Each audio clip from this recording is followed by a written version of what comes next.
Physiotherapist काय असतो?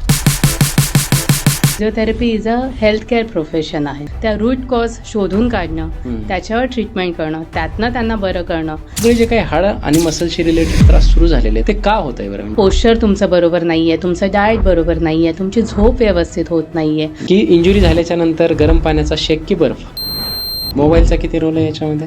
Mobile जे आपण मेनली म्हणतो ते डिस्ट्रॅक्शन खूप आहे. मेंदू तुमचा व्यस्त राहतो आणि बॉडी तुमची तिथे मूव्ह करत नाही. पोश्चर पण महत्वाचं आहे झोपेचं. सो तुम्हाला झोपेसाठी राईट पोश्चर पाहिजे तर ते तुम्ही पाठीवर झोपणं की उशी मानेखाली घ्यायची की आपलं डोक्याखाली? मेन कर्व आपल्या मानेकडे आहे. Yes, बरोबर. yes, तर yes, तिथे yes. सपोर्ट मिळाला पाहिजे. नो पेन नो गेन काय आहे? चुकीचा व्यायाम केल्याने बऱ्याच लोकांना इंजुरीज होतात. त्या किती घातक असतात? चुकीचे व्यायाम म्हणण्यापेक्षा मला वाटतं त्यांचा वार्मअप करायचं म्हणजे काय करायचं हेच माहित नसतं. थोडक्यात सांगू शकतो आपण? बऱ्याच काळासाठी स्ट्रेचिंग मिस करायला लागला आणि तुम्ही स्ट्रेंथनिंग करता आहात तर तुमची बॉडी स्टिफ व्हायला लागते. इंडियन वॉशरूम मध्ये सो त्याच्यामुळे गुडघ्यावरती ताण येतो आणि त्याच्यामुळे सुद्धा गुडघेदुखी होऊ शकते. ती पोझिशन मेंटेन करायला तुमच्या मसल्सची तेवढी स्ट्रेंथ पाहिजे. क्रॅक आवाज आला म्हणजे हाड खराब झालंय का?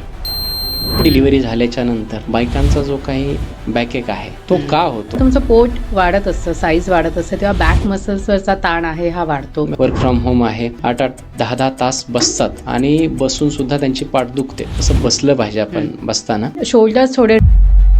एक्सरसाइजसाठी कोणतं बेस्ट आहे, वॉकिंग की रनिंग? मी कधी फिजिओथेरपिस्टकडे जायला पाहिजे? फिजिओथेरपी हे प्रिव्हेन्शन मध्ये पण काम करतं. की फिजिओथेरपिस्टकडे गेल्याच्या नंतर सर्जरी आपण अवॉइड करू शकतो का?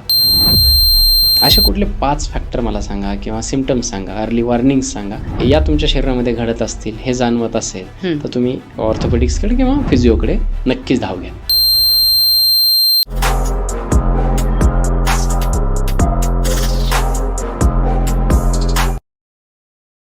हाय, हॅलो, नमस्कार. मी डॉक्टर राज जाधव. महाराष्ट्राच्या सर्वात समृद्ध मंचावरती तुम्हा सर्वांचं पुन्हा एकदा खूप खूप खूप स्वागत आहे. आज आपल्या मंचावरती ज्या गेस्ट आलेल्या आहेत त्यांचं नाव आहे डॉक्टर नेहा सावंत मॅम आणि त्या एक फिजिओ आहेत.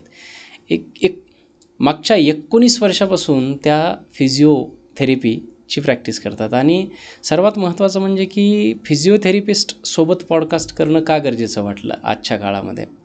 आता जर मी तुमच्यापैकी बऱ्याच जणांना विचारलं तर आपण जेव्हा झोपेतून उठतो तेव्हा तुमचीसुद्धा कंबर आखडलेली असते, मान आखडलेली असते, शरीर दुखत असतं आणि ती जी विगरस एनर्जी आपल्याला पाहिजे ती आपल्यामध्ये जाणवत नाही. आज 25-30 वर्षांच्या मुलांनासुद्धा स्लिप डिस्कसारखे आजार आहेत, स्पॉन्डिलायटिससारखे आजार आहेत, गुडघे दुखत आहेत. ते स्पोर्ट्स ज्या पद्धतीने खेळायला पाहिजेत त्या पद्धतीने खेळू शकत नाहीत. मग आज फिजिओथेरपिस्ट म्हणजे फक्त एखादी जखम किंवा त्यांचा मसाज करून देणारे इतकीच त्याची मर्यादा नसून फिजिओथेरपिस्टचा रोल आपल्या आयुष्यातसुद्धा किती महत्त्वाचा असतो हे आपल्याला जाणून घ्यायचं आहे. आजच्या काळामध्ये फिजिओथेरपिस्टचं महत्त्व काय आहे?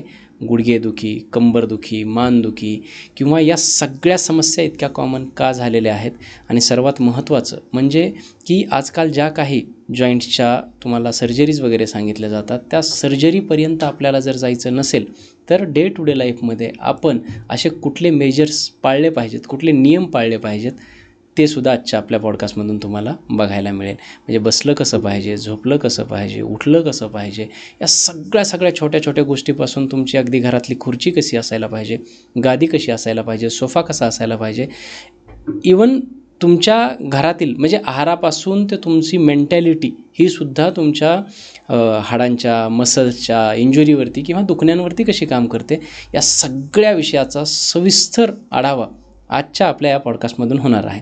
आणि या सगळ्या विषयावरती अगदी वैज्ञानिक, सोपी आणि प्रॅक्टिकल अशी माहिती देण्यासाठी आज आपल्या मंचावरती डॉक्टर नेहा सावंत मॅम आलेल्या आहेत आणि मी त्यांचं अगदी मनापासून स्वागत करतो.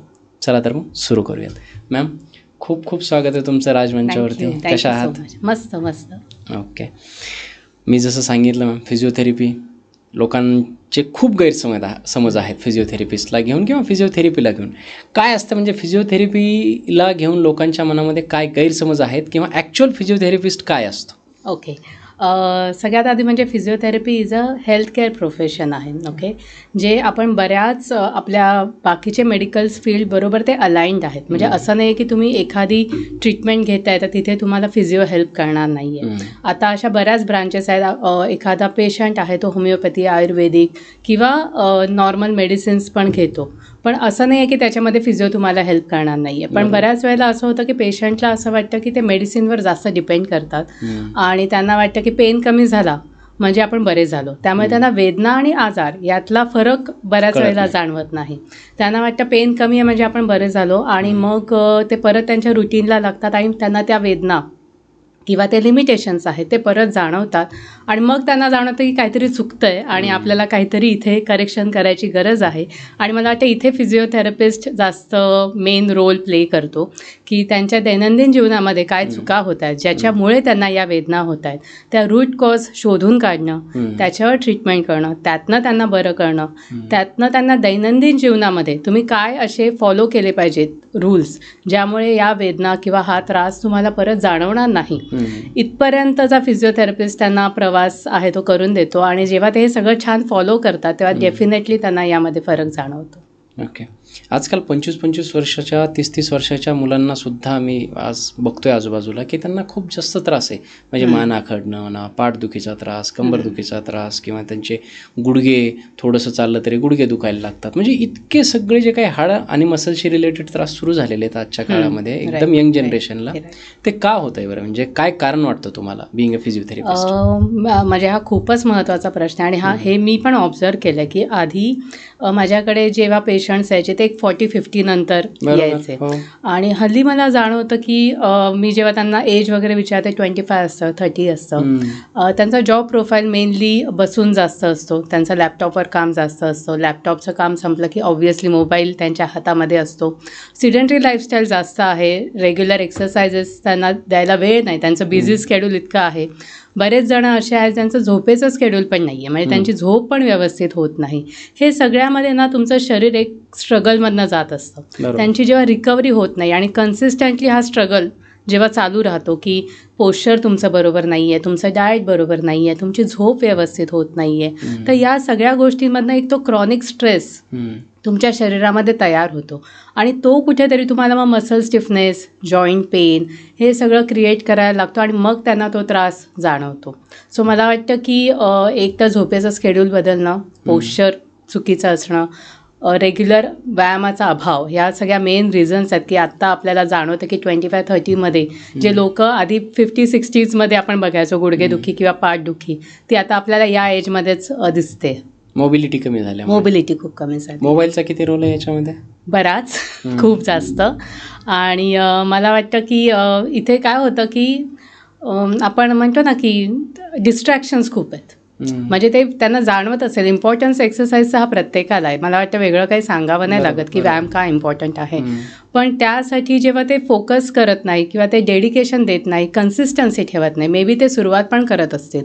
आजकाल नॉलेज सगळीकडे आपल्याला मिळतं, मोबाईलवर तर फार इझिली आपल्याला मिळतं, त्यामुळे त्यांना चुकीचं पण मिळतं आणि त्यामुळे ते चुकीचं फॉलो करणं किंवा ज्याच्यामध्ये फास्ट रिझल्ट मिळतात ते फॉलो करतात किंवा कन्सिस्टन्सी नाही होत. 1-2 दिवस एकदम मोटिवेटेड राहून ते सुरुवात करतात आणि त्याच्यानंतर कन्सिस्टन्सी त्यांच्यामध्ये राहत नाही. आणि डिस्ट्रॅक्शन, मोबाईल जे आपण मेनली म्हणतो ते डिस्ट्रॅक्शन खूप आहे की कारण तिथे तुमच्या मेंदू तुमचा व्यस्त राहतो आणि बॉडी तुमची तिथे मूव्ह करत नाही आणि त्यामुळे जो स्ट्रेस आहे तो शरीरामध्ये आहे तो वाढत जातो. ओके. असं सांगितलं जातं की मी एक रिपोर्ट म्हणा किंवा एक फॅक्ट वाचली होती, ती फॅक्ट किती खरी खोटी आहे की तुम्ही जेव्हा मोबाईल बघता तेव्हा 25 ते 27 किलो वजन तुमच्या मानेवरती पडलेलं असतं. हे खरं आहे? हो, एकदम खरं आहे. कारण काय होतं की एकतर आपलं जेव्हा नॉर्मल आपलं हेड आहे त्याचंच वजन 4.5 ते 5 किलोचं आहे. त्यामुळे आपण जेव्हा स्ट्रेट नेक ठेवतो आणि तेवढी आपली बॉडी कॅपेबल असते आपल्या हेडचं वजन घेण्यासाठी, पण जेव्हा आपण ती टिल्ट करतो राईट, तेव्हा ऑलरेडी आपले जे मसल्स आहेत ते डेफिनेटली ओव्हरवर्क करत असतात. त्यात आपण मोबाईल इतका वेळ बघतो, आपल्याला कधी कधी कळतच नाही की आपण नुसतं स्क्रोलिंग करत जातो आणि 2-2 तास, 1-1 तास एखादा मूव्ही बघणं, एखादी सिरीज बघणं, तुम्ही ट्रॅव्हल करत असताना तो टाईम तुमचा पास व्हावा म्हणून तुम्ही सिरीज बघत असता, तर तो 2-2, 3-3 तास तुम्ही तीच पोझिशन होल्ड करता. त्यामुळे तुमच्या मसल्सवरचा ताण आहे तो इथे वाढतो आणि ऑब्व्हियसली आपण जेव्हा म्हणतो की ग्रॅव्हिटेशनल फोर्स यामध्ये खूप काम करतं, त्यामुळे ते जे वजन आपण 5 किलो जे आहे ते ऑलमोस्ट 25 to 27 kgs पर्यंत ते वाढतं आणि त्यामुळे मसल्सवरचा, स्पाईनवरचा ताण आहे तो इथे खूप वाढतो आणि मग ते लीड करतं की तुम्हाला या सगळ्या neck pain, chronic neck pain, headache वगैरे असे सगळे त्रास उद्भवतात. हां, म्हणजे तुम्ही जितका वेळ मोबाईल बघताय तेवढा वेळ तुम्ही तुमच्या मानेवरती जवळपास 25 ते 27 किलो वजन ठेवताय. राईट. मग काय हालत आणि होईल मानेची? किती वेळ बघताय आणि कसे बघताय, म्हणजे कसे तुम्ही बघताय? कोणत्या पोश्चरमध्ये आहात ते खूप इम्पॉर्टंट आहे. बरेच जण आहेत कसा की ज्यांना बघितला पाहिजे? एक तर कारण कमी आता वेळ बघितला पाहिजे. मोबाईल तर सुटू शकत नाही हो, आपल्याकडून, हो, पण तो हो. कसा बघितला पाहिजे? काही आयडिया? मला वाटतं 0 to 15 डिग्रीजचा एक टिल्ट आपण जे म्हणतो दॅट हां, इज ओके. हां. ओके, कारण त्याच्यामध्ये तुमचे नेक आहे किंवा तुमचे मसल्स आहे तेवढी मुवमेंट किंवा तेवढा लोड कॅरी करू शकतो. मोर दॅन 30 डिग्रीज और 45 डिग्रीजपर्यंत जेव्हा तुमची नेक जाते तेव्हा तुमच्या स्पाईनवर, तुमच्या नर्व्सवर आणि तुमच्या मसल्सवर तो लोड यायला लागतो. राईट. सो एकतर तुम्हाला मोबाईल हा कशासाठी वापरायचा ते डिसाईड करा. कळलं पाहिजे. जर तुम्ही सिरीज वगैरे बघत असाल तो डेफिनेटली टी व्हीवर बघणं चांगलं, तो मोबाईलवर बघण्यापेक्षा. पण येस, आपल्याला काही कामं आहेत, व्हॉट्सअप चेक करणं वगैरे, त्यासाठी तुम्ही मोबाईल वापरता आहात तर थोडंसं आपल्या हातात हात वर घेणं हात इझी वरती. आहे, हात सपोर्टेड असणं इझी आहे, म्हणजे जास्त इम्पॉर्टंट आहे. अदरवाईज तुम्हाला शोल्डर पेन पण होऊ शकतो. सो हात सपोर्टेड आहे तुमचं, हे समोर आहे मोबाईल आणि तुम्ही जस्ट एक असं बघताय. दिस इज द बेस्ट वे. आपण बऱ्याच वेळेला काय मॅक्सिमम असे 15 बसतो. डिग्री. हां, मॅक्सिमम 15 डिग्रीज इज ओके. बऱ्याच वेळेला काय होतं, आपण असे बसलेलो असतो, फुल मान टाकलेली असते. मग हे बऱ्याच वेळेला वेटिंग एरियाजमध्ये होतं, कारण आपल्याला करायला काही नसतं. बरोबर. त्यामुळे आपल्याही लक्षात येत नाही की आपण इतकी मान टाकलेली आहे. किंवा रीडिंग करतोय की ते स्क्रोल करण्याच्या नादात पण आपण बऱ्याच वेळेला मान नुसती टाकून देतो, झोकून देतो. आपण हे नाही बघत की आपण मान सोडून दिली आहे तर आपल्याला इथे टाईटनेस आलाय. मग आपण जेव्हा सरळ करायला जातो तेव्हा जाणवतं की येस, आपण बराच ताण दिलेला आहे त्यावर. सो मोबाईल बघायचा तर असा बघा म्हणजे राईट. नाही तर जास्त ताण आपल्या मानेवरती येतो. बरोबर. जसं आपण बोलत होतो आता की हे तरुणाईंमध्ये सुद्धा की अशा पद्धतीचे जे आजार येत आहेत त्याचं कारण पहिलं तर एक मोबाईल तर आहेच आहे. झोप फार महत्त्वाची आहे. एकतर त्याचं ड्युरेशन आणि क्वालिटी सुधारली पाहिजे. आणि पोश्चर पण महत्त्वाचं आहे झोपेचं. खूप महत्त्वाचं आहे. कसं झोपलं पाहिजे? पोश्चर, ॲक्च्युली पोश्चर म्हणजे आपण काय म्हणतो ना की तुम्ही कोणतंही काम करत असताना तुमच्या शरीरावर किंवा स्नायूंवर कमीत कमी ताण आला पाहिजे अशा प्रकारे तुम्ही तुमच्या शरीराची ठेवण ठेवायची, म्हणजे काम करताना. मग ते तुम्ही बसताय, तुम्ही उभं राहताय, तुम्ही चालताय, तुम्ही जिने चढताय उतरताय किंवा झोपताय, यामध्ये तुम्ही तुमच्या शरीरावरचा ताण जितका कमी ठेवता तेवढे तुमची रिकव्हरी चांगली होते, तेवढे तुमची इंजुरीज आहेत त्या कमी होतात. राईट. झोपेबद्दल आपण बघायला गेलो तर बऱ्याच वेळेला असं होतं की आपण पोटावर जास्त झोपायला जातो कारण त्यामध्ये आपल्याला रिलॅक्स्ड वाटतं, पण ही खूप रॉंग पोझिशन आहे. कारण त्यामध्ये तुमचे कोर मसल्स खूप वीक होतात, तुमच्या बॅकवरचा ताण आहे तो वाढतो आणि तुमचे बॅक मसल्स ॲक्च्युली रिलॅक्सच होत नाही त्यामध्ये. सो तुम्हाला झोपेसाठी राईट पोश्चर पाहिजे तर ते तुम्ही पाठीवर झोपणं हे सगळ्यात बेस्ट. खूप कमी लोक झोपत असतील. हे सगळ्यात बेस्ट ॲक्च्युली पोझिशन आहे. यामध्ये थोडंसं पायामध्ये अंतर जर तुम्ही ठेवलं तर तुमची स्पाईन पण बरीच रिलॅक्स्ड होते. ओके. आणि हे बेस्ट आहे. पण अदरवाईज साईडला तुम्ही झोपत असाल तर एका कुशीवर झोपल्यावर गुडघ्याखाली उशी घेणं, त्याने तुमच्या स्पाईनवरचा ताण आहे तो कमी होतो. तुम्ही उशी, बरेच जण असं म्हणतात की मानेसाठी उशी घ्यायची नाही घ्यायची, पण उशी थोडीशी घ्यायची ज्यांनी साईड लाईनला झोपतात, कारण तुमच्या डोक्यामध्ये आणि गादीमध्ये इथे गॅप राहते ना, आणि मग तुमच्या मानेवर ताण राहतो. त्यामुळे इथे तुम्हाला जेव्हा ही गॅप भरण्यापुरतं आणि तुमच्या नेकला सपोर्ट देण्यापुरती उशी तुम्ही तिथे वापरली पाहिजे. पहिला तर प्रश्न हा असतो की उशी मानेखाली घ्यायची की आपलं डोक्याखाली? हां, तर ती उशी जी आहे ती ॲक्च्युली इथनं डोक्यापासून सुरुवात होते, ती खांद्यापर्यंत आली पाहिजे. ओके. कारण मेन कर्व आपल्या मानेकडे आहे, बरोबर, तर तिथे सपोर्ट मिळायला पाहिजे. तुम्ही फक्त डोक्याला उशी घेतली तर ॲक्च्युली हा गॅप तसाच राहतो आणि तिथे ताण राहतो मसल्सवर. आणि तुम्ही तीच पोझिशन रात्रभर जर तुम्ही त्याच एका पोझिशनमध्ये झोपलात तर तुमचे मसल टाईटनेस उलट वाढतो. सकाळी उठल्यावर तुम्हाला रिकव्हरी झाल्यासारखीच वाटत नाही. बऱ्याच जणांना मग असं वाटतं की आपल्याला मॉर्निंग स्टिफनेस आहे, रिकवर झालो नाही आहोत किंवा झोप आपली चांगली झाली नाही, म्हणजे फ्रेशच वाटत नाही, कारण तुमचे मसल्सच त्यामध्ये रिकवर झालेले नसतात. येस. उशी कशी निवडली पाहिजे? असा बेस्ट अँड बेस्ट क्रायटेरिया असं आपल्याला नाही सांगता येत, कारण कसं होतं की प्रत्येकाचं बॉडी स्ट्रक्चर, शोल्डर वेट जास्त असते, काही जणांची मान उंच असते वगैरे, तर त्यामुळे एकदम हाच क्रायटेरिया तुमचा असला पाहिजे असं मी नाही सांगणार. काहीच नाही स्टँडर्ड. आपण 1 to 1/2 इंचची उशी आहे, दॅट्स द बेस्ट हाईट आपण वापरू शकतो. मीडियम फर्म, एकदम सॉफ्ट किंवा एकदम हार्ड घ्यायची नाहीये. मीडियम फर्म म्हणजे काय असतं की तुम्ही जेव्हा त्यावर डोकं ठेवता किंवा तुमची मान टेकते तर it takes the shape. Okay. आणि ते तुम्हाला तिथे सपोर्ट करतं, तुमच्या स्नायूंना तिथे जो support गॅप आहे तो करतं. भरून काढला तो पाहिजे गॅप ते. भरून काढतात बरोबर. आणि त्यामुळे मग तुमच्या स्नायूंवर ताण येत नाही. हम्म. त्यामुळे शोल्डर लेवलपर्यंत तुम्ही उशी आणली की हा पूर्ण पार्ट तुमचा सपोर्टेड राहतो हम्म. आणि त्यामुळे मसलचा ताण कमी होतो, मसलची रिकव्हरी चांगली होते. ओके. येस. अशी उशी वापरली पाहिजे. गादी स्लिपचंच सुरू आहे म्हणून त्याच्या पुढे येतो थोडंसं. काही लोक खाली झोपणं प्रिफर करतात, काही गादीवरती, काही लोकांना गादीवरती झोप येत नाही, काही लोकांना खाली झोप येत नाही. तर आयडियल झोपण्यासाठी गादी वापरली पाहिजे का, किंवा कुठली गादी, कशी गादी वापरली पाहिजे? गादीच्या बाबतीत पण मी नेहमी हे सांगते, कारण कसं असतं ना, गादी म्हणा, उशी म्हणा, चेअर म्हणा, हे सगळे सपोर्ट्स तुमच्या बॉडीसाठी, बरोबर? की तुम्ही जेव्हा ती पोझिशन घेता तेव्हा तुमच्या स्नायूंना त्याचा सपोर्ट मिळाला पाहिजे आणि तोही राईट वेने सपोर्ट मिळाला पाहिजे, कारण तो रॉंग मिळाला तर अगेन मसल पेन किंवा स्टिफनेस आपल्याला जाणवतो. सो गादीच्या बाबतीत पण मीडियम फर्म जेव्हा आपण घेतो, एकदम सॉफ्ट नाही की तुम्ही पूर्ण आतच गेलात, राईट? तर त्याने काय होतं की तुमच्या स्पाईनवरचा लोड वाढतो, तुमचं पोश्चर झोपेमध्ये पण बिघडतं, कारण ती सॉफ्ट आहे. दॅट इज नॉट, ते काहीच हेल्प करत नाही आहे तुम्हाला. पण जेव्हा ती मीडियम फर्म असते ती तुमच्या स्पाईनला प्रॉपर सपोर्ट करते आणि अगेन मग तुम्हाला जो स्टिफनेस आहे तो होत नाही, मसल रिकव्हरी इथे बेटर होते. ओके. लोक फ्लोअरवरतीच झोपतात, फक्त एखादी सतरंजी वगैरे टाकून, ते योग्य आहे? बऱ्याच जणांना त्याचा फायदा होतो, कारण काही जणांना ना गादीचा सॉफ्टनेस आहे तो किती मीडियम फर्म असो किंवा काही असो तरी त्यांना मसल स्टिफनेस जाणवतो. पण वेगवेगळं होऊ शकतं. ते कसं म्हणजे वेगवेगळं होईल? कारण त्यांच्या मसल्सवर, त्यांच्या स्ट्रेंथवर पण ते डिपेंड करतं. त्यांचे जे डेली सवयी असतात किंवा आपण जे म्हणतो ना, त्यांचं काही जणांचं ना दिवसभरातलं काम खूप जास्त असतं, त्यामुळे जेव्हा ते हार्ड सरफेसवर जरी झोपले तरी त्यांची रिकव्हरी चांगली होते, रादर तेव्हा त्यांना बरं वाटतं. ओके. पण काही जणांचं जर सिडेंटरी लाईफस्टाईल असेल आणि त्यांचं शारीरिक श्रम जे आपण म्हणतो ते कमी असेल, तर मग त्यांना जेव्हा हार्ड सरफेसवर ते झोपतात तेव्हा त्यांचा स्टिफनेस वाढतो.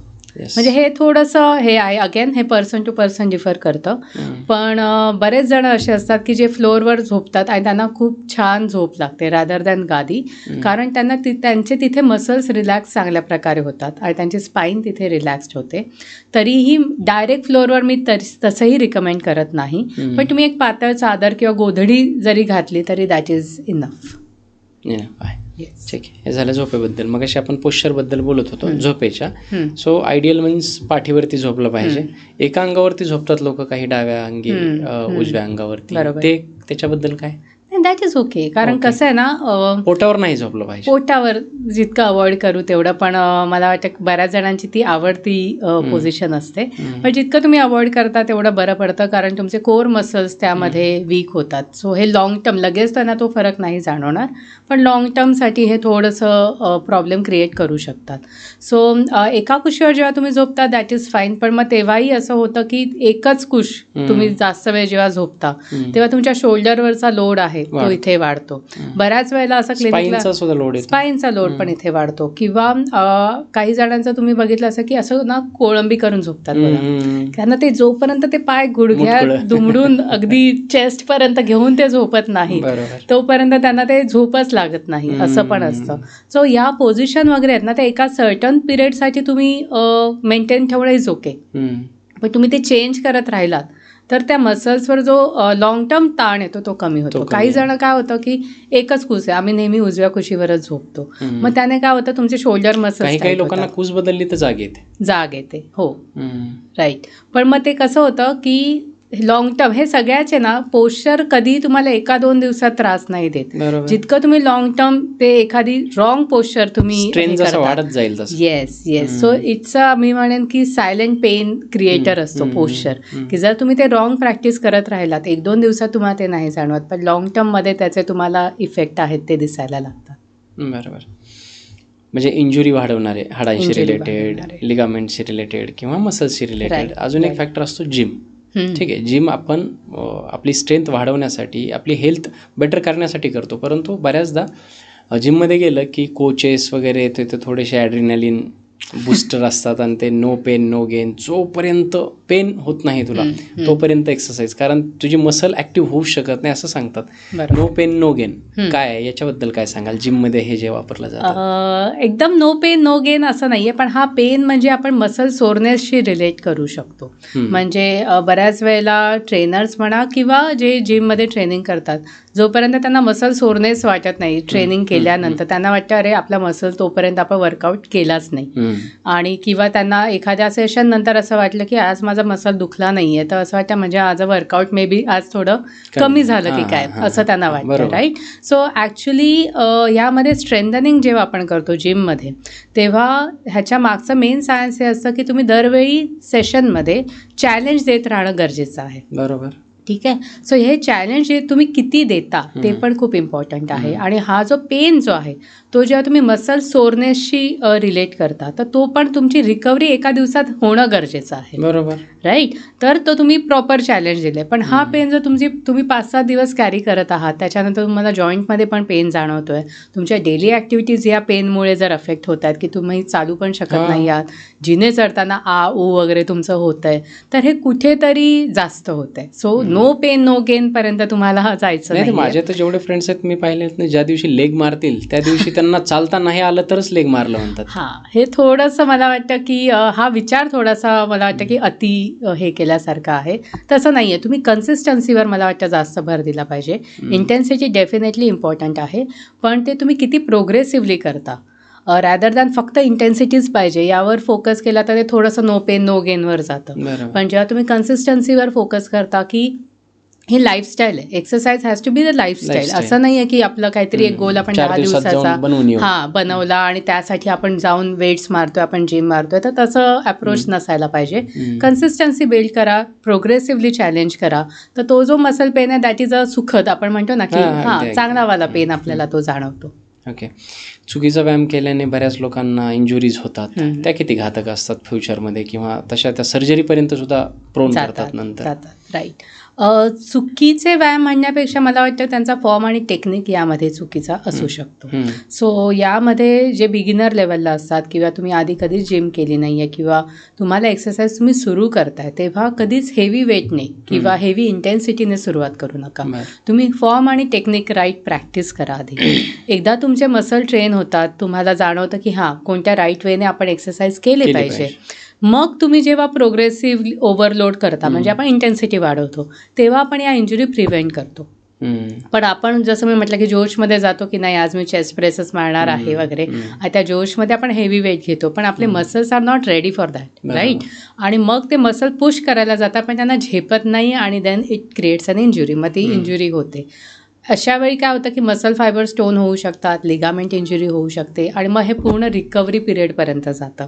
आणि मग अगेन तुम्ही तो टाइम वेस्ट करता ना रिकव्हरीमध्ये. म्हणजे जो तुम्ही आरामात कन्सिस्टन्सी बिल्ड करून करू शकता, राईट वेने तुम्ही करू शकत होता, ते कुठेतरी इंटेन्सिटी चुकीच्या पद्धतीने तुम्ही वाढवल्यामुळे ती इंजुरी झाली. आता त्या इंजुरीतनं रिकवर व्हा, त्यातनं परत नॉर्मलला या, त्यातनं परत तुम्ही ऑलरेडी ज्या स्टेजला होता तिथपर्यंत जा. सो मध्ये खूप इंजुरीच्या काळात मोरली खूप डाऊन होतो, मोरल खूप डाऊन होतो. आपल्या शरीराला तेवढा स्ट्रगलच आहे ना तो शेवटी, की आधी त्याच्यातनं रिकवर व्हा, आणि कुठेतरी माइंडला आपल्याला असं अरे आपल्याला ते करायचं, आपल्याला ते करायचं, पण माझ्या पेनमुळे मी करत नाहीये. मग आपण वाट बघत असतो तो पेन कमी व्हावा. थोडासा पेन कमी झाल्यावर वाटतं आपल्याला बरं झालं, मी करू शकतो, आणि मग या ह्याच्यामध्ये तर बऱ्याच वेळेला आपण ती इंजुरी वाढवतो कारण ती रिकवर झालेली नसते. सो मला वाटतं दिस इज अ पॉईंट वेअर तुम्ही ॲक्च्युली फिजिओथेरपिस्टची हेल्प घेतली पाहिजे. राईट. कारण तिथे तुम्ही आधी ती इंजुरीतनं रिकवर होणं, त्यातनं तुम्ही ॲक्च्युली त्या स्टेजला येणं की तुम्ही बेसिक स्ट्रेंथनिंग एक्सरसाइजेस करू शकताय विदाऊट पेन, आणि मग तुम्ही स्ट्रेंथनिंगला जाताय, मग तुम्ही परत you are getting back to the gym workout. हे मला वाटतं दिस इज अ राईट वे जर तुम्हाला जिम इंजुरी झाली असेल तर. ओके.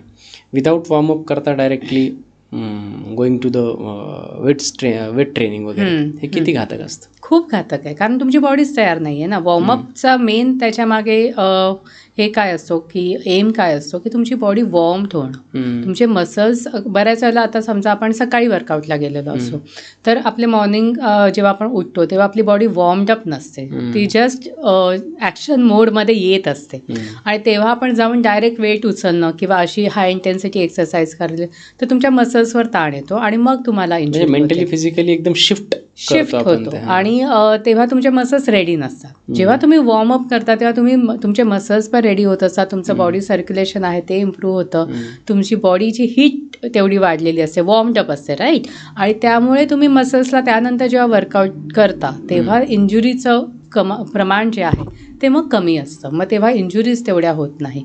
पण जेव्हा मसल्स तुमचा वॉर्मड अप नाही आहे मग मात्र जशी इंटेन्सिटी वाढवली तर मग इंजुरी या होऊ शकतात. पण बऱ्याच लोकांना ना वॉर्मअप म्हणजे काय, वॉर्मअप करायचं म्हणजे काय करायचं हेच माहीत नसतं. थोडक्यात सांगू शकतो आपण? येस, वॉर्मअपमध्ये आपण आता ह्याच्यामध्ये 2 प्रकार असतात. तुम्ही म्हणताय की वॉर्मअप बऱ्याच जणांना माहीत नाही. माझ्या अनुभवाप्रमाणे वॉर्मअप बरेच जण थोडं ना काहीतरी करतात, ॲटलिस्ट ट्रेडमिलवर 10 मिनिटं चालतात वगैरे असं करतात वर्कआउटच्या आधी, जबकि ते म्हणजे इनफ नाही आहे पण ॲटलिस्ट तेवढं करतात. परफेक्ट कूल डाऊन स्ट्रेचेस बरेच जण मिस करतात.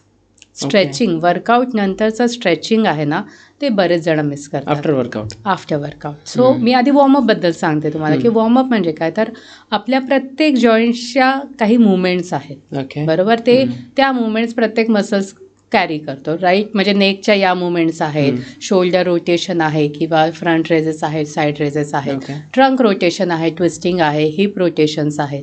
तर या सगळ्या मुवमेंट्स एक 10 ते 20 वेळा जेव्हा तुम्ही करता तेव्हा तुमचे ते सगळे मसल्स ट्रेन होतात, 20 वेळा इच रिपिटेशन्स. येस, सो ह्याला आपण ना डायनामिक स्ट्रेचिंग म्हणतो की हे मुवमेंट्स आहेत राईट. ह्यालामध्ये आपण स्पीडमध्ये ते करतो, एका स्पेसिफिक मोशनमध्ये त्या मुवमेंट्स आपण करतो. सो यामध्ये तुमचे ते मसल्स ट्रेन होतात, तुमच्या त्या मुवमेंट्स आहेत, तुमच्या ब्रेनला तो सिग्नल मिळतो की आपण मुवमेंट करतोय आणि मग यामध्ये तुमचं सर्क्युलेशन इम्प्रूव्ह झालेलं आहे, मसल्स आर रेडी, तुमच्या जॉईंटमधला स्टिफनेस आहे तो तुमचा इथे कमी झालेला आहे आणि then you start with the workout right. पण बऱ्याच वेळेला आपण काय करतो, मी 10 मिनिटं चाललो आणि तुम्ही जाऊन अप्पर बॉडी वर्कआउट करता, पण तुम्ही जेव्हा चालता तेव्हा तुमच्या लेग्सला थोडंसं डेफिनेटली वॉर्मड अप झालेलं आहे, तुमची अप्पर बॉडी इथे वॉर्मअप झालेली नसते किंवा थोड्या प्रमाणात झाले, जेवढ्या प्रमाणात त्याची गरज आहे तेवढी ती झालेली नसते. त्यामुळे मला वाटतं की एक योग्य प्रकारचं वॉर्मअप 10 ते 10 मिनिटं मिनिमम तरी तुम्ही करायला पाहिजे वर्कआउटच्या आधी. आणि मी जसं म्हणाले की ते स्ट्रेचेस आफ्टर वर्कआउट जे स्ट्रेचेस आहेत ते बरेच जण मिस करतात, कारण त्यांना वाटतं वर्कआउट झालं, टाईम नाही आहे, जायचं आहे वगैरे वगैरे करत.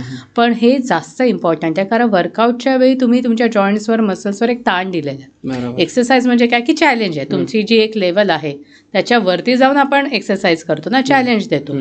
तर त्यातनं रिकव्हरीसाठी जर तुम्ही स्ट्रेचेस केलेच नाही, म्हणजे जसं वॉर्मअपसाठी आपण डायनॅमिक स्ट्रेचेस केले तसं आपण कूल डाऊनमध्ये स्टॅटिक स्ट्रेचेस करतो. म्हणजे एखादं हॅमस्ट्रिंग स्ट्रेच हा फार कॉमन आहे, तर आपण तो होल्ड करतो. का करतो, तर त्या मसलवर आलेला ताण आहे तो रिलीज करायला, त्या जॉईंटवर जो ताण आला आहे तो रिलीज करायला. सो ह्याने तुमच्या शरीराची फ्लेक्झिबिलिटी राहते.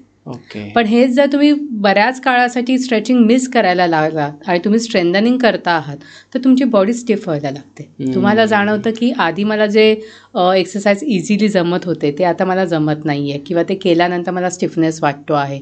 तो कुठेतरी हे स्ट्रेचिंग मिस केल्यामुळे हा लॉंग टर्म आपण डिसॲडव्हान्टेज आहे तो म्हणू शकतो की तो होतो. ओके. बऱ्याच लोकांना काय आहे, आज जसं आपण पाहिलं की गुडघेदुखीचा त्रास जसं थोडं एज वाढतं आणि आता तर 30-35 वर्षाच्या मुलांना सुद्धा, माझ्याकडे 1-2 महिन्यापूर्वी एक मुलगा आला होता आणि त्याचे गुडघे फार दुखत होते. कशामुळे तो त्याला माहिती आहे, तो ड्रिंक वगैरे करत होता आणि त्याला डॉक्टरांनी टॉयलेटला बसण्यासाठी मनाई केली होती कमोड शिवाय. ठीक आहे. आणि बरेच लोकांचं असं एक मिसकन्सेप्शन पण असतं की टॉयलेट हे कमोड वापरले पाहिजेत, कारण आपण जेव्हा रॅशनल वेने बसतो आपल्या इंडियन वॉशरूममध्ये, सो त्याच्यामुळे गुडघ्यावरती ताण येतो आणि त्याच्यामुळे सुद्धा गुडघेदुखी होऊ शकते. काय मिथ आहे हे, बरोबर? मिथ असं नाही मी म्हणणार, पण कसं आहे, तर एक पोझिशन आपण जेव्हा होल्ड करतोय, समजा फुल स्क्वॉट पोझिशन आहे, इंडियन वॉशरूम यूज करणं म्हणजे फुल स्क्वॉट पोझिशन आहे, ती पोझिशन मेंटेन करायला तुमच्या मसल्सची तेवढी स्ट्रेंथ पाहिजे. बरोबर. ठीक आहे. बऱ्याच वेळेला असं होतं की आपण फक्त वॉशरूम पुरतं ती पोझिशन आहे ती होल्ड करतोय. बाकीच्या दिवसभरात आपण खुर्चीवरच बसतो आहोत, बाकी आपण खाली बसतच नाही आहोत. त्यामुळे ती मुवमेंट ही तुमची बाकी दिवसभरात होतच होत नाही. नाहीये. आणि अचानक परत तुम्ही इंडियन वॉशरूम यूज करता तेव्हा ती जी आपण म्हणतो ना की कम्प्लीट नी रेंज आहे ती फ्लेक्शनची होते. आणि जर तुमच्या मसल्समध्ये टाईटनेस आहे, तुमचे मसल्स वीक आहेत, तर हे कुठेतरी हा लोड जॉईंटवर जातो. कालांतराने त्या जॉईंटमध्ये ते डिजनरेशन सुरू होतं. राईट. सो असं नाही आहे की तुम्ही इंडियन वॉशरूम यूज करू शकत नाही, पण तुम्हाला साईड बाय साईड तेवढी स्ट्रेंथ आणि flexibility, joint strength, muscle strength तुमची मेंटेन करायला आयडियल पाहिजे. कुठला आहे? इंडियन वॉशरूम मी ॲक्च्युली सांगते, कारण डायजेशनसाठी वगैरे पण मला वाटतं की इंडियन वॉशरूम इज जास्त बेटर आहे. पण हे वेट वगैरे ज्यांचे असतात, ज्यांचे overweight. वेट जास्त आहे, ज्यांना ऑलरेडी नी इंजुरीज आहेत किंवा थोडंसं डिजनरेशन स्टार्ट झालं, तर त्यांना मग इंडियन वॉशरूम आम्ही नाही रिकमेंड करत, बरोबर. कारण ते ऑलरेडी स्ट्रेस्ड आहे. मग त्याच्यावर तुम्ही अजून स्ट्रेस देऊ नका. मग तेव्हा आम्ही सांगतो की तुम्ही कमोडच यूज करा, कारण आपण त्याच्यामध्ये प्रिव्हेन्शनमध्ये जातो की जे ऑलरेडी इंजुरी आहे किंवा ऑलरेडी जे डिजनरेशन आहे ते आपण अजून वाढू नये, वाढू शकतो. त्याच्यासाठी आपण ते अवॉइड करतो की या पोझिशन तुम्ही अवॉइड करा. ओके. बरेच पेशंट आमच्याकडे देखील येतात आणि सांगतात की गुडघे दुखत आहेत, कंबर दुखते, मान दुखते. ओके. मग आपण युजली त्यांना एक्सरे, MRI वगैरे सजेस्ट करतो मेडिसिन्स वगैरे दिल्याच्या नंतर. आणि मग त्याच्यामध्ये काही चेंजेस नसतात. एक्सरे नॉर्मल असतो, MRI नॉर्मल असतो, तरीसुद्धा त्यांचे ते पाठदुखी, कंबरदुखी जे काही आहे त्यांचे आजार ते बरे होत नाहीत. यामागे काय कारण असतं? बऱ्याच वेळेला क्रॉनिक स्ट्रेस हा पण एक रिझन असतो. Stress yes. हे तर लोकांना कळतच नसेल, माहीतच नसेल की स्ट्रेसमुळे माझी कंबर दुखते. हो. बऱ्याच जणांना हे जाणवत नाही. आम्ही क्लिनिकमध्ये जेव्हा हिस्ट्री घेतो ना, तेव्हा आम्ही त्यांना हा पॉईंट, म्हणजे आमच्या क्लिनिकला आम्ही नेहमीच विचारतो की स्ट्रेस लेवल किती आहे, डाएट कसं आहे, स्लीप पॅटर्न कशी आहे. मला वाटतं ते खूप इम्पॉर्टंट आहे एखाद्या इंजुरीमधनं रिकव्हरीसाठी. राईट. सो बऱ्याच वेळेला असं होतं ना की ते सांगतात की एक्सरे नॉर्मल आहे, MRI नॉर्मल आहे, कुठे ते दुःखी पण असतात की आमचे रिपोर्ट्स नॉर्मल आहेत म्हणून.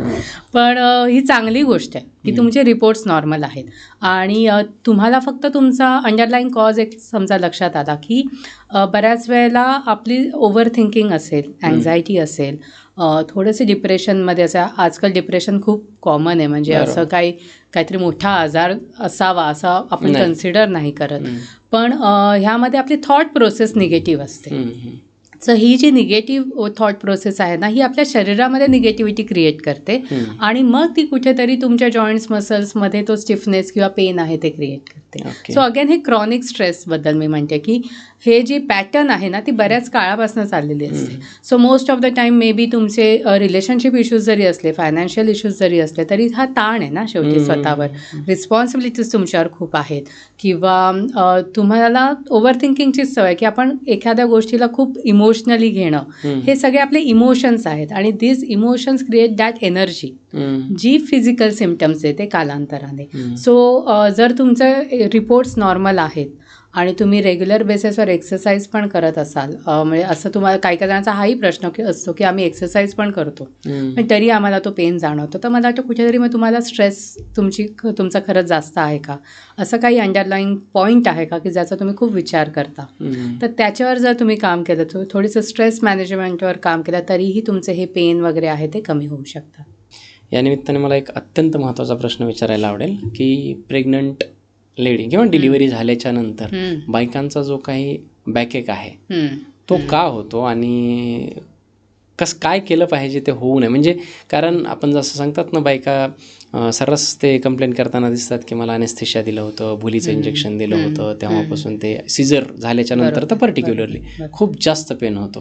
काय कारण असतं आणि काय उपाय असतात ते पुढे होऊ नये म्हणून? राईट. सो ॲक्च्युली काय होतं ना की आपण पेन किंवा इंजुरी ही फार ऑर्थोपेडिक कंडिशन्स आणि स्पोर्ट्स इंजुरीमध्ये जेव्हा होतात अशा कंडिशन्स, तेव्हा आपण फिजिओची हेल्प घेतो. पण आपल्या म्हणजे फिजिओथेरपिस्ट गायनॅकमध्ये पण तेवढेच चांगले काम करतात. म्हणजे अँटीनेटल केअरमध्ये, म्हणजे जेव्हा तुमची प्रेग्नन्सीचे जे मंथ्स असतात त्याच्यामध्ये मंथ वाईज पण असे एक्सरसाइजेस आहेत जे तुम्ही फॉलो करू शकतात.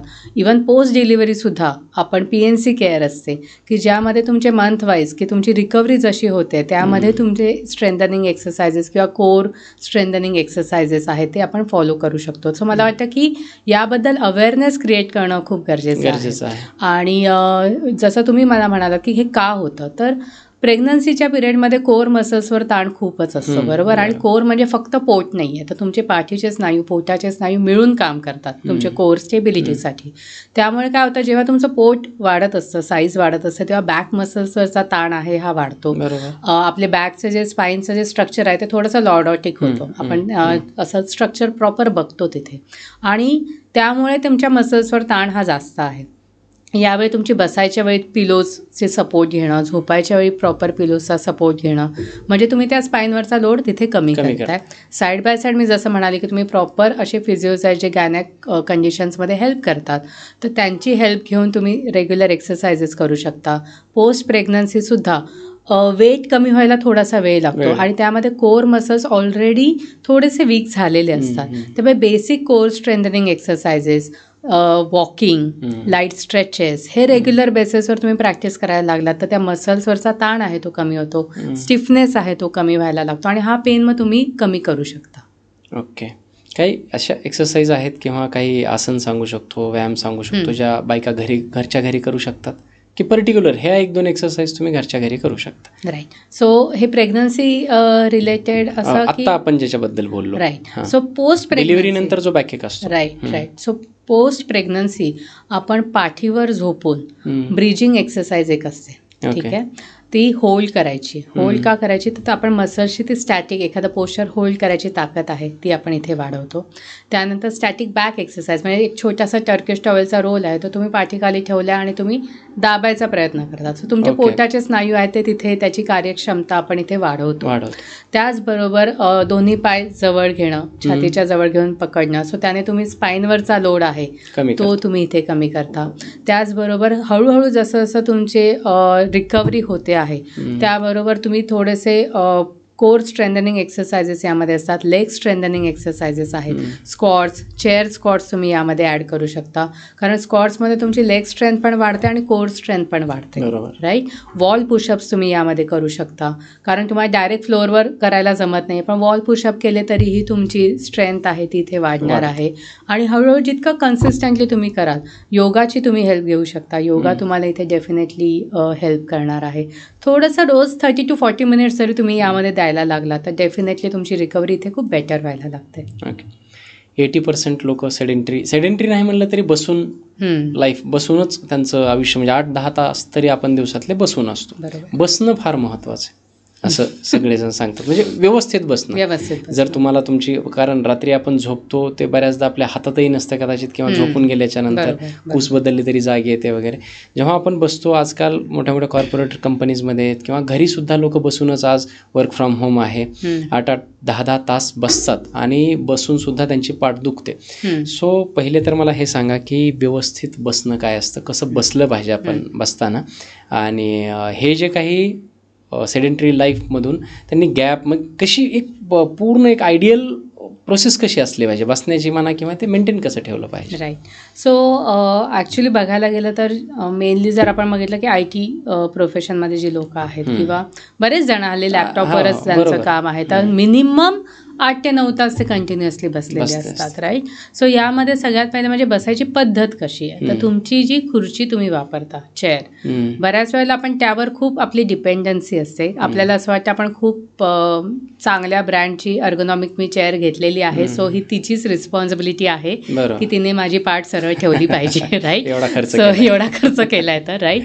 सो ऑब्व्हियसली तिचं ते काम आहे to support your spine, right. But तुम्ही इन अ प्रॉपर वे पण तुम्ही जर राईट वेने त्याच्यावर लोडच दिला नाही तर ते तिचं काम नाहीये. तुम्ही बसताना कसे बसताय, तर सगळ्यात पहिलं म्हणजे तुम्ही जेव्हा खुर्चीवर बसता तुमचे पाय आहेत ते खाली टेकलेले पाहिजे.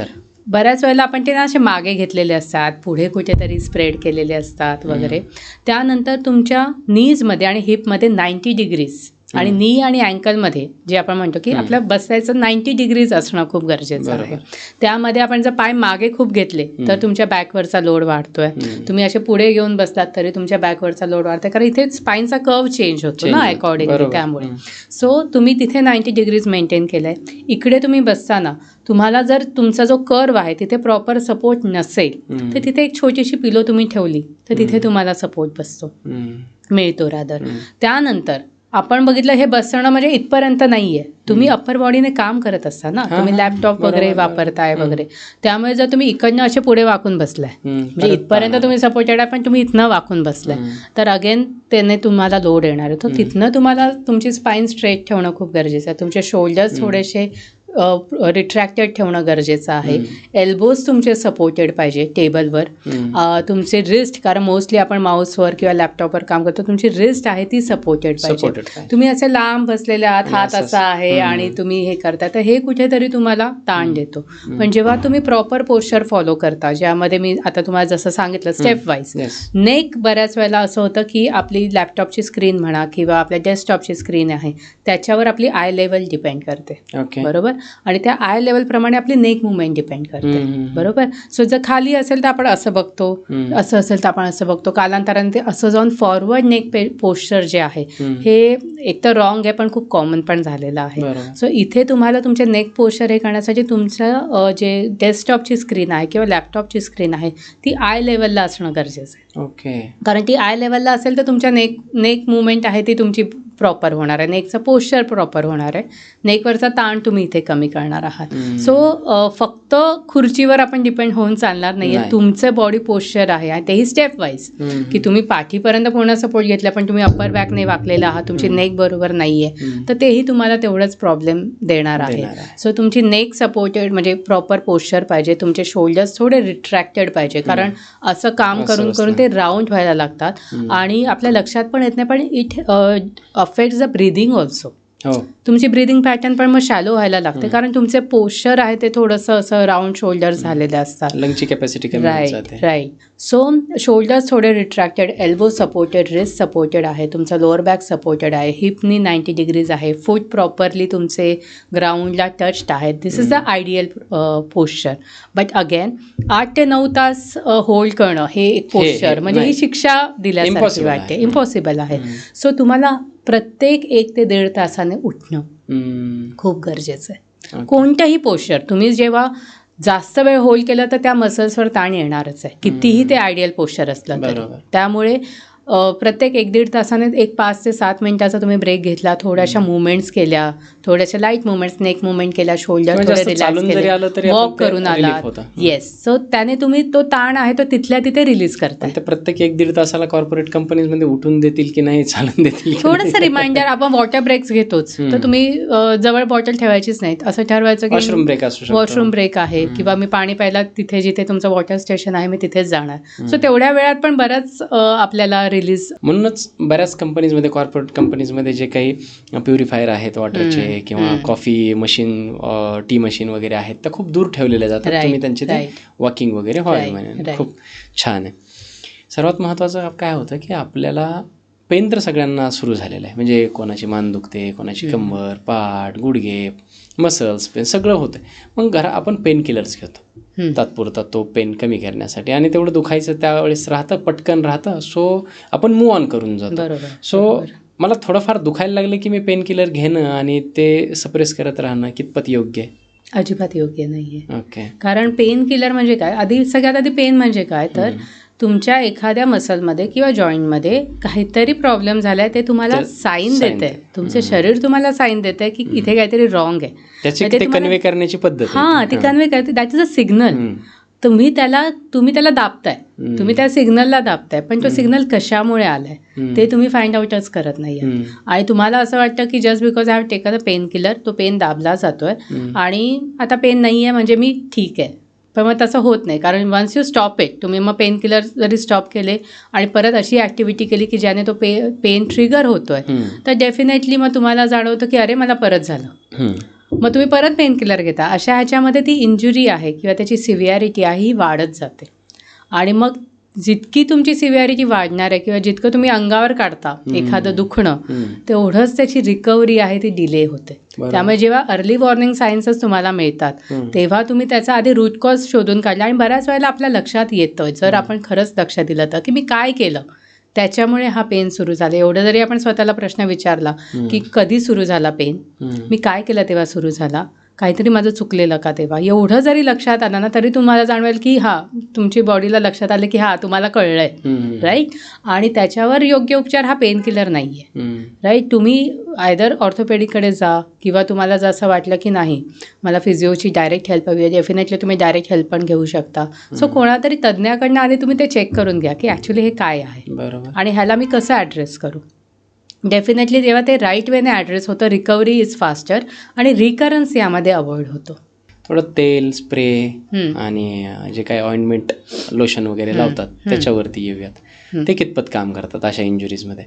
अगेन हे टेम्पररी काम करतात. येस. सो आपण बऱ्याच वेळेला बघतो स्पोर्ट्समध्ये जेव्हा त्यांना इंजुरी झाल्याला लगेच त्यांना स्प्रे करतात का, तर फॉर टाइम बिंग ॲटलिस्ट त्यांना बरं वाटावं, त्यांनी परफॉर्म करावं. पण हेच जर त्यांचा गेम संपल्यानंतर त्यांना परत कोणी स्प्रे नाही मारणार, दे विल सी की नक्की इंजुरी काय झाली आहे आणि त्याला ट्रीटमेंट केली जाते प्रॉपर. आणि हे स्पोर्ट्स इंजुरीमध्ये आपण फार बघतो की तिथे त्याला इम्पॉर्टन्स दिला जातो कारण तिथे त्यांचा परफॉर्मन्स अफेक्ट होतो म्हणून. पण मला वाटतं कॉमन लोकांसाठी पण हे आहे, त्यांचं डेली मुवमेंट जर यामध्ये अफेक्ट होत आहेत तर नुसतं स्प्रे आणि ऑइंटमेंट लावून तुम्ही टेम्पररी त्याला आपण जे म्हणतो ना की अगेन पेन दाबणं किंवा थोडंसं बरं वाटणं, या पलीकडे मला नाही वाटत की ते तुम्हाला हेल्प करतं. सो अंडरलाईन कॉज काय आहे, ती इंजुरी किती सिव्हिअर आहे, त्याला प्रॉपर ट्रीटमेंट देणं तिथे खूप गरजेचं आहे. पण तुम्ही ट्रॅव्हल करताय, तुम्हाला असा काही सोर्स नाही आहे की तुम्ही लगेच ट्रीटमेंट घेऊ शकता, तर अशा वेळी डेफिनेटली हे स्प्रेज आणि ऑइंटमेंट आहे ते हँडी असलेले कधीही चांगले. ओके. फिजिओथेरपिस्ट हा थोडासा म्हणजे लोकांनी दुर्लक्षित केलेला विषय आहे असं मला पर्सनली सुद्धा वाटतं.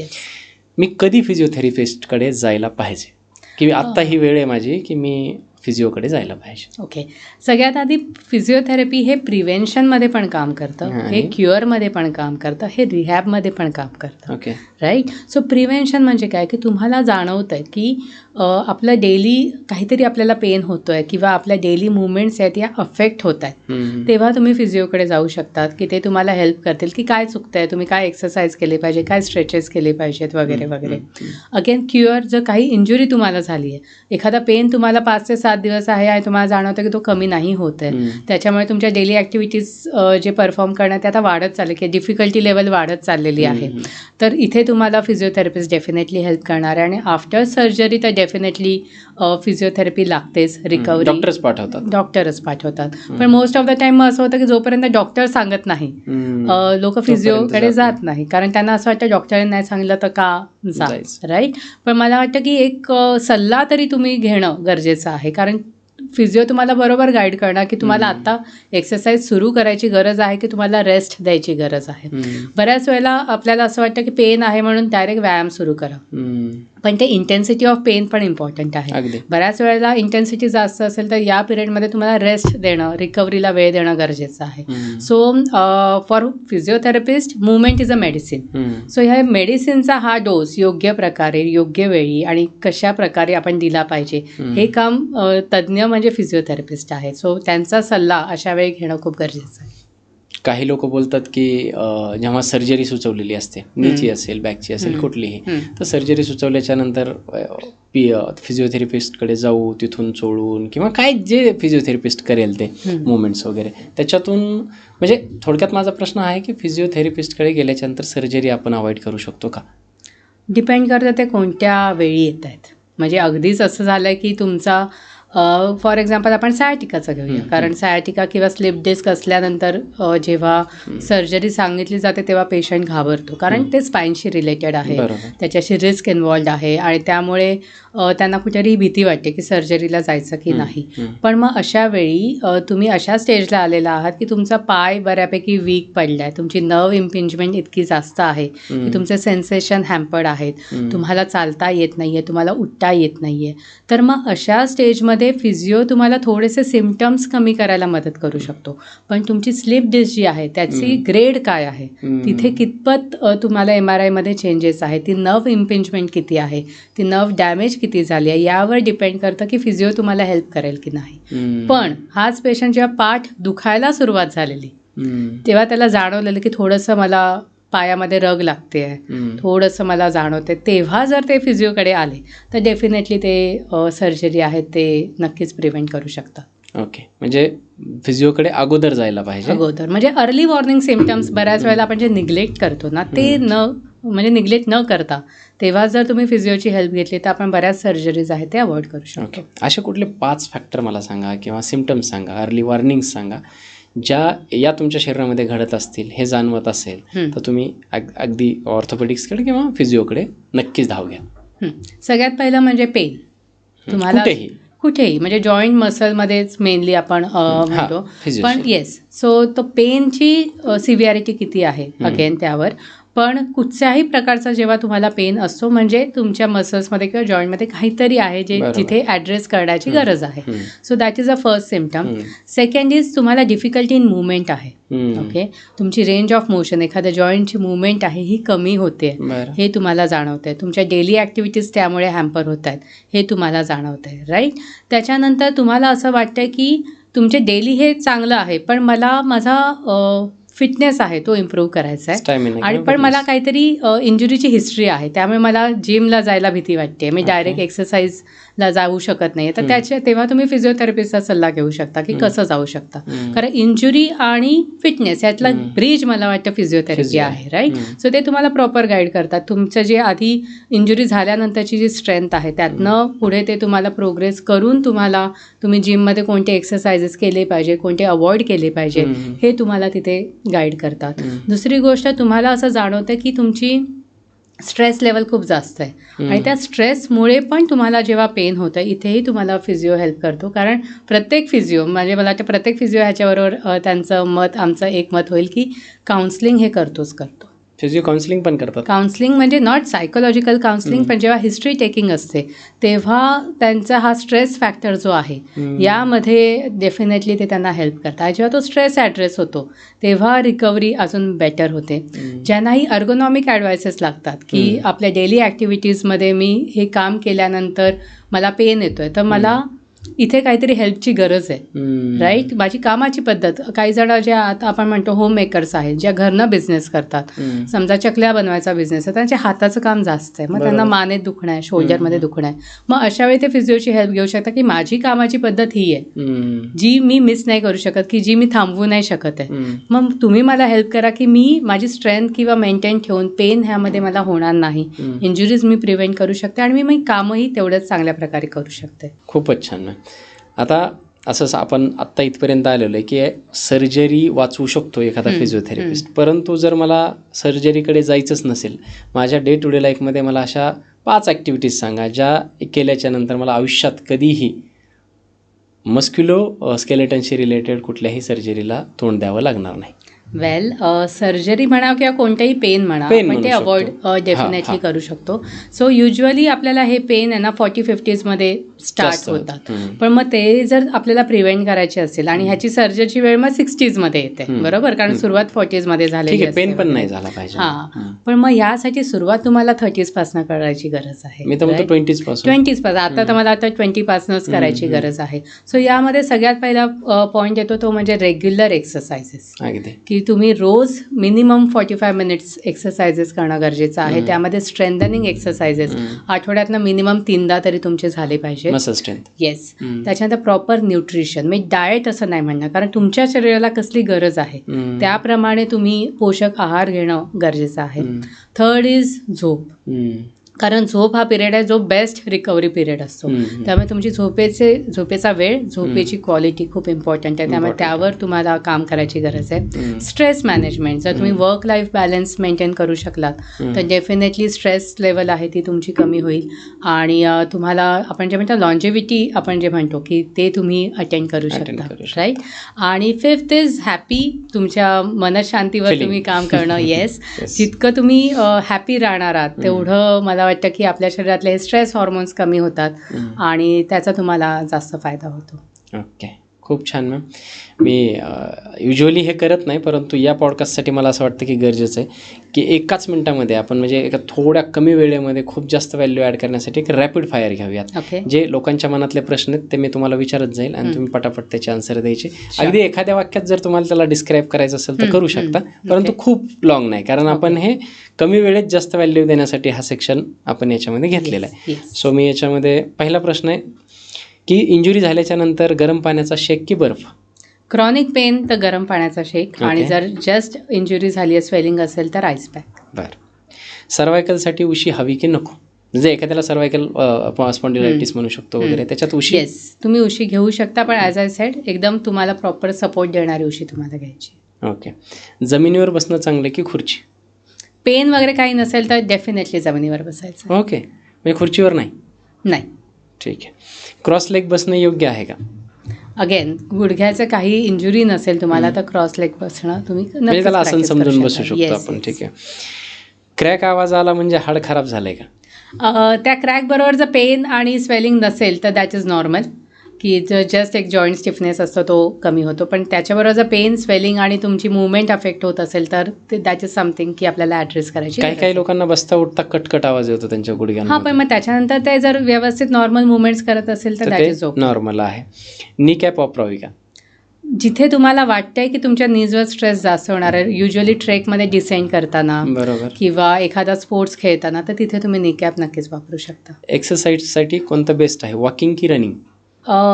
वॉकिंग. बिगिनरसाठी वॉकिंग, आणि Okay. मग तुम्हाला फिटनेस लेवल जर वाढवायची असेल तर तुम्ही रनिंगला जाऊ शकता. स्क्वॉट की चेअर? स्क्वॉट्स. ओके. योगा की फिजिओथेरपी? पहिली फिजिओ, मग योगा. बरं, हे थोडं मला पाहिजे. म्हणजे फिजिओथेरपीमध्ये तुम्ही आधी स्वतःला रिकवर करून घ्या आणि मग तुम्ही योगासनामध्ये स्वतःला मेंटेन करायला in definitely. That way. Okay. पण योगा तर डे टू डे लाईफची Yes, प्रॅक्टिस yes, आहे yes, तुमची, yes. तेही करू शकता. पेन किलर की एक्सरसाइज? एक्सरसाइज. पण आता अक्यूट पेन असेल तर तेव्हा रेस्ट आपल्याला द्यावी लागते ना, तर रेस्ट, सपोर्ट, आईस पॅक. तुम्ही पेन किलरच्या एकदम विरोधात आहात? विरोधात असं नाहीये, पण मला वाटतं मग पेन किलरच्या जागी तुम्ही अँटी इन्फ्लेमेटरी घेऊ शकता, जिथे तुमचं इन्फ्लेमेशन कमी होणार आहे. सो अशा मेडिसिन्स ज्यामध्ये पेन पण तुमचा किल होतोय, तुमचं इन्फ्लेमेशन पण कमी होतं आणि हिलिंग पण होतंय. I think those medicines. पण आम्ही मेडिसिन्स प्रिस्क्राईब तसंही करत नाही, त्यामुळे पेन किलर जेव्हा आम्ही म्हणतो तेव्हा आमच्यासाठी असं असतं की कोणतरी की वेळ मारून न्यायला जे मेडिसिन्स घेतले जातात, म्हणून मी पेन किलर नाही म्हणाले. ओके. हे होता रॅपिड फायर.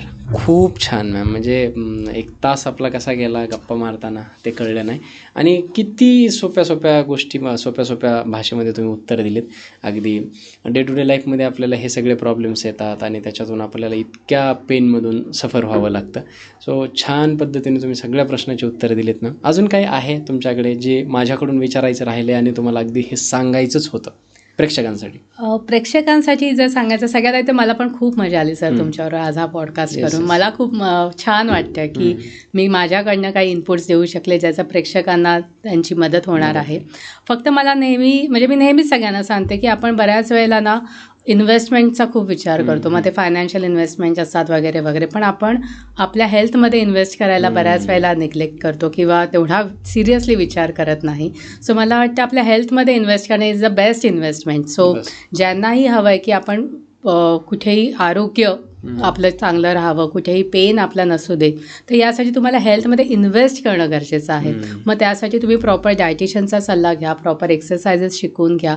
मग तिथे जर तुम्ही पैसे जर तुम्ही देताय तर दॅट इज अ इन्व्हेस्टमेंट जे तुम्हाला हॉस्पिटलचा खर्च ॲक्च्युली वाचवतात. सो मला वाटतं हेल्थमध्ये इन्व्हेस्टमेंटचा विचार करणं अशी खूप गरज आहे. सगळ्यात महत्त्वाचं आहे, कारण आपल्याकडे 1 करोड रुपये जरी असले आणि आपल्याला जर उठता येत नसेल राईट, ते झिरो आहेत आपल्यासाठी. yes. खूप छान सुंदर असा संवाद, सुंदर माहिती, आणि प्रत्येकाच्या आयुष्यात मला माझ्या मनातले सुद्धा काही प्रश्न होते ते त्या सर्वांची उत्तरं मिळाली. Thank you so much ma'am. आणि फिजिओथेरपीशी रिलेटेड कुठल्या तुमच्या समस्या असतील किंवा अगदी तुमच्या मनात आला असेल की या संपूर्ण पॉडकास्ट ऐकत असताना यार मला हा प्रॉब्लेम आहे आणि मला एक चांगला फिजिओथेरपिस्ट पाहिजे, तर मॅम आहेतच. आणि मॅमपर्यंत पोहोचण्यासाठी जे काही कॉन्टॅक्ट डिटेल्स असतील, त्यांचे सोशल मीडिया हँडल्स असतील, त्या सगळ्यांच्या डिटेल्स आपण कॉन्टॅक्ट डिटेलमध्ये प्रत्येक वेळी देतो, तशाच या पॉडकास्टमध्ये सुद्धा दिल्या जातील. तुम्ही तिथून मॅमपर्यंत पोहोचू शकता, तुम्ही तुमचा पेन कमी करू शकता आणि आयुष्यात प्रिव्हेंटिव्ह म्हणून सुद्धा आयुष्यात कधी जर तुम्हाला पेनमधून जायचं नसेल तरी मॅमसोबत तुम्ही कॉन्टॅक्ट करू शकता. तुम्हाला हा पॉडकास्ट कसा वाटला ते नक्की सांगा. अजूनही तुमच्या मनामध्ये काही प्रश्न असतील कमेंटच्या माध्यमातून विचारा. आम्ही कुठे कमी पडलो असेल तेही आम्हाला सांगा, आम्ही त्यामध्ये सुधारणा करण्याचे प्रयत्न करू. आणि मॅमसोबत हा पहिला पॉडकास्ट आहे, मला असं वाटतं की इथून पुढे देखील आपले पॉडकास्ट होतील. सो त्या पॉडकास्टसाठी तुमच्या मनामध्ये काही प्रश्न असतील की माझ्याकडून हे विचारायचे राहिलेत आणि या डिपार्टमेंटमध्ये या वेगळ्या सेक्शनमध्ये असा एक पॉडकास्ट मॅमसोबत झाला पाहिजे, तर ते सुद्धा सांगा. इतर कुठले पॉडकास्ट तुम्हाला पाहिजेत ते सुद्धा सांगा. गेस्टची नावं दिली तरी हरकत नाही. आपण त्या गेस्टला या मंचावरती घेऊन येण्याचा पुरेपूर प्रयत्न करू. तोपर्यंत या पॉडकास्टला लाईक करा, कमेंट करा, शेअर करणं फार महत्त्वाचं आहे. कारण इतकी छान माहिती तुम्हाला जर मिळालेली आहे तर ती इतरांपर्यंत पोहोचवणं पुण्याचं काम असतं आणि ते तुम्ही केलं पाहिजे. आणि सर्वात महत्त्वाचं सबस्क्राईब करा, कारण सबस्क्राईब केल्याने आम्हाला असे अनेक पॉडकास्ट करण्यासाठी ताकद मिळते. सो तुम्हा सर्वांचं प्रेम असंच कायम असू द्या आणि सर्वजण हेल्दी राहा, हॅप्पी राहा. Thank you thank you so much. Thank you so much.